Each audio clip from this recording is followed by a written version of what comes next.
make him fly also.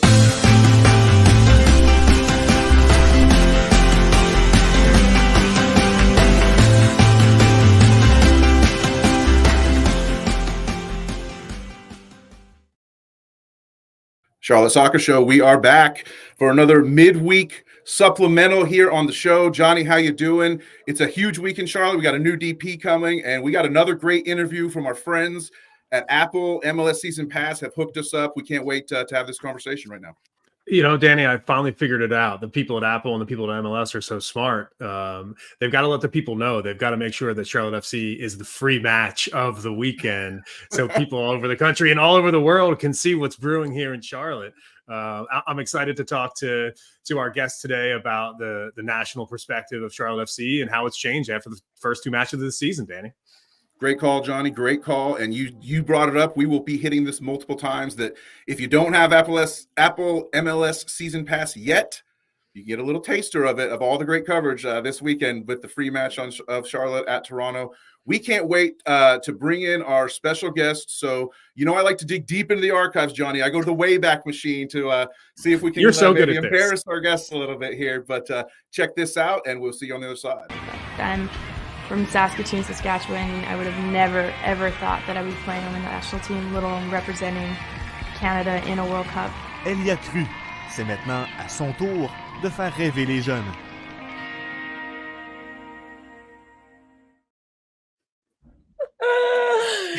The hair! What the hell is going on with the hair, guys? I love the hair. Oh, ladies and gentlemen, please welcome Kaylyn Kyle, Canadian international, broadcast superstar, Apple MLS host. Welcome to the show, Kaylyn. I hate you, and I'm never coming back on. You know what? I don't look too far off of that last still shot of me. I'm not sure if I was going for like the Farrah Fawcett curl back then or what.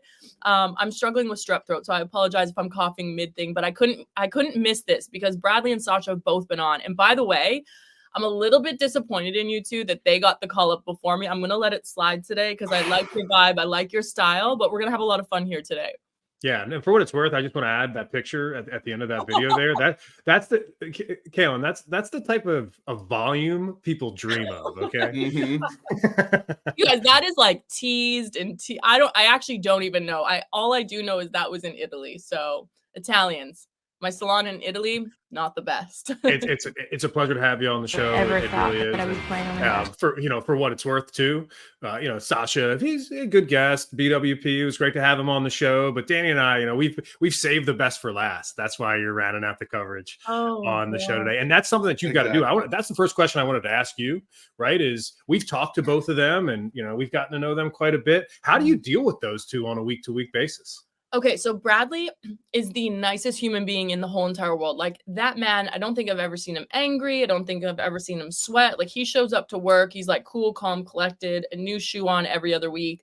Just a genuine guy. And then Sasha, I didn't know what to make of Sasha when I first started working with him. I'm like, who is this guy? Is he like too cool for school or best human being in the world? But like, we're like brother and sister on set and off set. I'll be getting ready in the makeup room and I'm like all finished, looking $1 million. And he'll like say to like our makeup artist, like, are you sure she's finished? Like maybe like a little bit more eyeliner, maybe put her hair up today. And then we always bring that out on set. And I think that's the one thing from season 1 to season 2. There were some people behind the scenes in season 1 saying like, is everything okay with like you and Sash? And I'm like, what do you mean? And we text all the time. Me and Bradley and him have like a group chat. We slag each other off all the time. And yeah, it's a really cool family.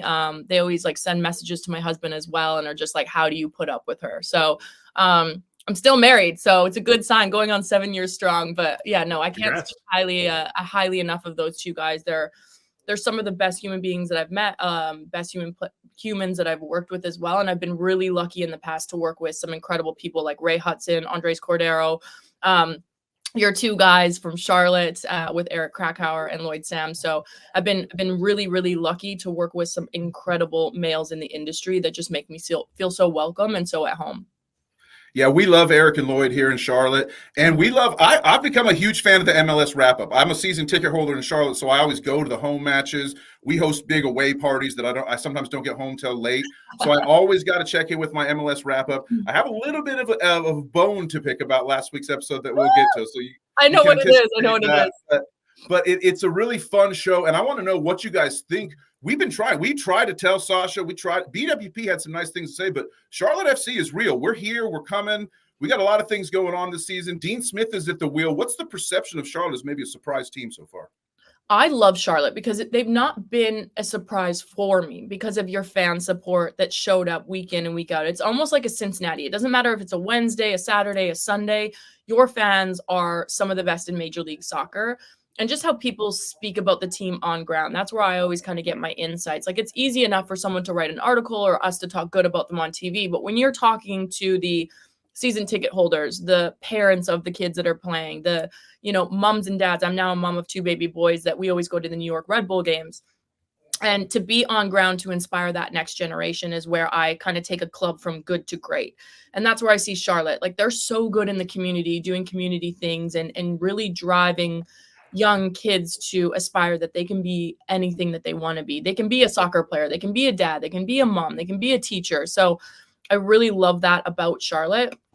But then Dean Smith, I'm so happy for you guys because you've had the building blocks and you've had the structure and you've had the fans, but now you have a head coach that has implemented a structure, a playing structure that fits within your playing philosophy and the players in which you have right now. He's come in, he's got rid of two DPs of Jóźwiak and Swiderski, which that's really difficult to do as a new manager coming in.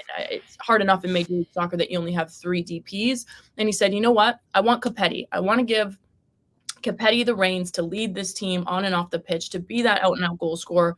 And look, we are still missing big pieces to this puzzle, but I'm going to use a 16-year-old coming off the bench and making his debut in Major League Soccer. And you saw Dean Smith do that overseas with players like Jack Grealish. Jack Grealish is doing okay for himself. So when you have a manager that instills confidence in you as a young player, I can't tell you how important that is. I've had one manager that did do that for me, John Herdman, now the manager for Toronto FC. You're already seeing the success, the young success that they're having there. Because first and foremost, it's hard to be a good tactical manager, but to be a good man manager and tactical manager, to have both of those in one pot is so extremely difficult to do in this day and age. And Dean Smith checks both of those boxes for me. I was talking to Adrian Heath about it, my father-in-law, about Dean Smith. What's he like? What kind of guy is he like? And he was like, he's one of the best human beings off the pitch. He genuinely wants to see people succeed. He's a hard worker and he loves seeing youth develop. And I think that's what Major League Soccer is really about. You see the good teams, they have a good academy. They have young and up and coming players coming out of their academy systems that are training with the first team. But then having a manager to be like, you know what? You're 16? Sure. Get on the pitch. Really cool to see. 4 points out of a potential 6 in the first 2 matches. Not a bad job by Dean. No, he's doing very well, and I think he's winning this fan base over. And I'm glad that you mentioned John Herdman too, because it's kind of dawning on me now that this is kind of an elite manager matchup on Saturday afternoon. I mean, like when you think about MLS and the growth trajectory of the league and the international reputation for the league, all of a sudden you've got a former Premier League manager and the former manager of the Canadian national team squaring off on Saturday in MLS. How does that make it? Can you feel the groundswell that is this league just getting more popular and new people coming in and giving it more credibility?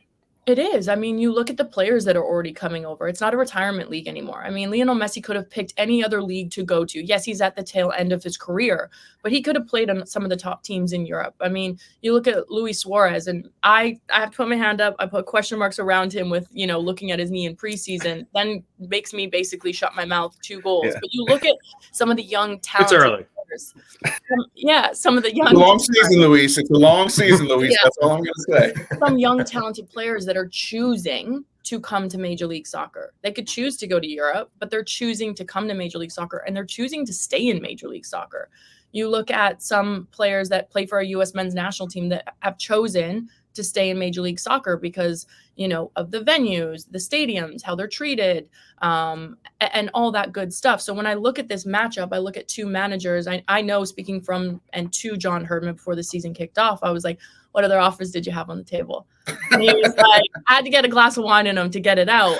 But I won't repeat it here. He had some really good offers. And he's like, look, Toronto for me was one of those teams where he's a Canadian now through and through, like because of what he's done for our women's team and our men's team.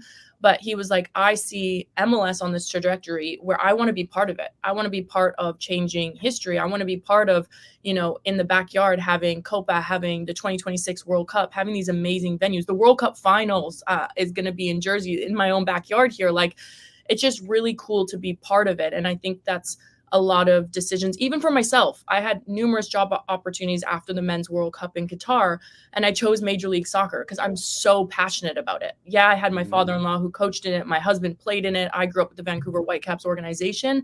But I genuinely think this league is so fun and intriguing week in and week out because you don't know who's going to win. It's not those top 6 teams where you think they're going to blow teams out every single weekend, which I think it makes it really exciting.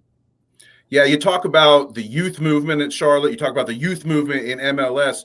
We are so excited around here. We've spent all morning sort of like anticipating this new young DP signing who's going to come over. A rare March DP signing into MLS, but we'll take it. The circumstances of everything going on sort of allow this as an opportunity that Charlotte could strike. You know a little bit about Liel Abada. What do you think we could hope to expect? We won't hold you to anything, but just from your scouting so far, what do you think? Yeah, I went back and watched video footage of him. I love doing that. And, what I think he will add, it will be more beneficial for Capetti just to stay in central areas. His ability in 1v1, his ability to play make, his soccer IQ. I always look at players off the ball in order to kind of see, okay, you get the game. You understand your spatial awareness. You understand where you can get the ball and receive in order to free up some of your star players. Like a Capetti should be within this team. Like when Capetti didn't step up for that PK in week 1, I was like, no, this is your team. Even if you're not good at them, get good at them because I love him. Like I love watching him. I think he's fantastic. And then you add in Abata in this team. I think this will only push their attack because right now Dean Smith's come in and he said, okay, defensively, defensive structure, we need to be so difficult to break down until we get our attacking presence kind of firing on all cylinders and bringing players in March. It's difficult transfer window to bring a DP striker in to then find the fluidity with players. But knowing what Dean Smith has done with young players and, the transfer market, he's no stranger to it. I feel I don't even want to know where I put Charlotte on my MLS season prediction thing. I hate that when they send that email out in the beginning of the season because it always gets thrown back in my face. But I'm a big supporter of Dean Smith and Charlotte right now. Yeah, that's fair. I'm glad that you said that too, because I think we try to make a point of this show to not hold people to their preseason predictions in MLS because I do though. I throw Sasha and Bradley under the bus. I'm like, well, that's good. You should. 2 weeks ago you said this, so yeah, I got to start. Fair enough. You should. It's so hard. I mean, and that's I was thinking about something I wanted to talk to you about was when you're covering the league, right? So Danny and I, we have I think the ability to just sit here in Charlotte. Our feet are here. We get to watch one club and really dive in, right? If you ask me to dive into all 29 clubs, I would say, whoa, that is a lot. How do you do it? It's so difficult. The league is always changing, new players here and there. It takes a while to figure out which teams are actually good. Yeah, and I think too, for someone like myself, like I didn't play in the league and I was covering other leagues. So I was covering La Liga, I was covering, EPL, the NWSL. So I always watched Major League Soccer, but it was, Minnesota United or Toronto, Vancouver, teams that I knew someone that was part of or that I played for. So when I got asked to come in to do this job as originally a host, it was, tons of research going on behind the scenes. And then the off season hit me this year. And I was like, what the hell is going on? Like I'm on vacation on the ski resort and it's like transferred. Like Tom Bogart's in like Twitter was just going through on my phone. And I'm like, Tom, when do you sleep? When do you sleep? I'm texting Andrew Wiebe. I'm texting all the guys, Matt Doyle at work. I'm like, okay, tell me like a little snippet about this so I can just kind of get it ingrained. So I think that's one really cool thing. Now I'm an analyst. I'm the only female analyst for Major League Soccer in studio. Obviously we have some great ones like Lori Lindsay, who I'm a big fan of, but it's just being okay to ask those questions, because these guys have been in the league since it started. I always joke with them, and not be embarrassed to do so, because I'm still learning the league. I'm still learning players. I'm still learning rules, like I had to do for La Liga. But now I just have 29 teams to do in 4 hours. And I'm like, my brain at the end of the night, like Sunday morning, I wake up and my kids are like, Mom, do you want to play football with us? And I'm like, Mommy needs a big cup of coffee, maybe some Baileys in it, and I'll be good to go. Maybe some Baileys with some coffee in it. Come on. Yeah, but honestly, it's been amazing, and we have an amazing research team. Anything you need, just text them, and they're two of the very best, I think, in the industry that I've ever worked with. How much GAM do Colorado Rapids have right now available? Yeah, your guess is as good as mine. I don't know. I can't drink while I'm on my medication for strep throat, so I don't know. We'll need that, Bailey. Just plain coffee. First off, the answer to your question of when Tom Bogert sleeps is obviously during the Atlanta United games. That's when we all sleep. Ooh. But my question for you is, you mentioned being hired as a host. Mm-hmm. And now you're in sort of more of a host analyst role. You've done sideline. You can do it all. You're very versatile in this industry as a player, as someone who can guide a conversation. Do you have a preference? Do you just like the hybrid? Like, how do you feel about your role as just being sort of like a utility midfielder that can do it all here? You know what? I love that analogy. Oh my God, because I was kind of utility with the national team towards the end of my career. It was like center back, defensive line midfielder, super sub, starting games. I freaking love it. I can't really pick though, because like pitch side, obviously I was kind of started that with Major League Soccer, but then like Ray Hudson, I always call him my second dad. He was like, we're not using her as a pitch side. We want her as an analyst. And Dre was like, well, Ray, we can't have two analysts in the booth. Like, that's weird. He was like, that's fine. We'll just throw it down to her pitch side to be an analyst / sideline reporter. So I was like, so that was kind of cool. It was like kind of like a first of its kind. It was like a sideline reporter / analyst, like breaking down tactical stuff that I saw, not really like, oh, Reynoso's going in the match for Minnesota United, whatever. And then obviously at the World Cup, I was one of 8 teams that was pitch side for the World Cup when I got to see Lionel Messi and Argentina lift it against France, which I'm like, that's a memory. That's in my like my memory bank. I'll be telling my kids, like really cool. But then I love being a host as well, because I feel like I bring a different side of it. If the guys are talking out their backside, I'm like, hold on a minute here. And we can kind of dive deeper into that. My producers hate me for that because we're on time regulations and they're like, no, Kaylyn, move on, go to commercial. I'm like, hold on a minute. No, I'm not letting this slide. And then an analyst, I'm obviously a little bit fiery Canadian. I have opinions. So yeah, I feel like the analyst kind of makes the studio a little bit fun, whereas I might have a really hot take on something. And, the guys, I remember when I was analyst this season coming in for 360, they were like, so how, like, if you say something we don't agree with, I'm like, come back at me. I'm like, I'm an analyst. And they're like, okay, cool. We thought so. And I'm like, guys, you know me. Like we've been working together for a year. Like if I can work with Ray Hudson, Thomas Rongen, Dre Cordero, Eric Krakauer, I'm like, I think I can handle you too. I'm good. So it's been a lot of fun. And yeah, I'm absolutely loving it. Well, speaking of running out of time and talking too long and commercial breaks and maybe things getting dropped out of the rundown, I want to finish here. I want to give you an opportunity, Kaylyn, because I like you. You've come on the show. You came in. You're playing hurt. You got the strep throat working, and you didn't even think of canceling. We love you. You are officially. We have what we call the tremendous friends of our show, TFOS, TIFOs. Love it. You have officially been inducted into the TIFOs community, and we appreciate that. Do you like me better than Bradley and Sasha? Yes. Yes. That was easy answer. For sure. Because you didn't talk trash about Breck Deagra for one reason. But the real thing we got to finish on, the one thing that you did do, this is not your fault, but we're going to give you an opportunity to make good for. If you watched MLS Wrap Up, which I do every week, the final highlight of the rundown, the last thing in the show, Charlotte-Vancouver 1-1 draw, we didn't even get a chance to see the goal scored by Yuri Tavares, first career MLS goal. I know you're feeling guilty over there. I'm not trying to put you on the spot. Now, I will give you credit because the reason this got cut was because of an extended discussion making fun of Ryan Raposo's bullshit celebrations, which I have to apologize to Ryan as well, though, because it wasn't any of that. So what had happened, Ryan, I apologize because we came in on you hard for your celebration. It was still too much of a celebration. Okay, just pick one, right? Pick one, like you said on the show. And just pick one. But it was actually technically something went down behind the scenes. Everything crashed. So we missed like 4 games of highlights and stuff like that happens. And it's just like we were trying to roll with the punches and we got crucified, which we should have. We should have got crucified on social media because it was difficult, right? Like you want to see your highlights. That's MLS Wrap Up, but things happen. We tried to roll with the punches. We have an amazing team behind. My dog's just down here now. Sorry. We have an amazing team behind the cameras that work so hard and work so endlessly. And like us in studio trying to cover 28, 29 teams, they're trying to do it behind the cameras and not miss anything and roll and stuff. And you guys know how hard that is. So that's on us. We apologize for that. Well, it's good news though, because you're here. You came to Charlotte Soccer Show. The only people who really are mad are Charlotte fans. So what we're going to do is we're going to give you a chance to break down the goal right now. And so we've got a video clip here, and you just tell us what you see from the dummy from Enzo, from the pass from Deagra. It's nice, huh? No, this is the difference with Charlotte that we didn't see last season. I mean, you look at 4 points out of potential 6.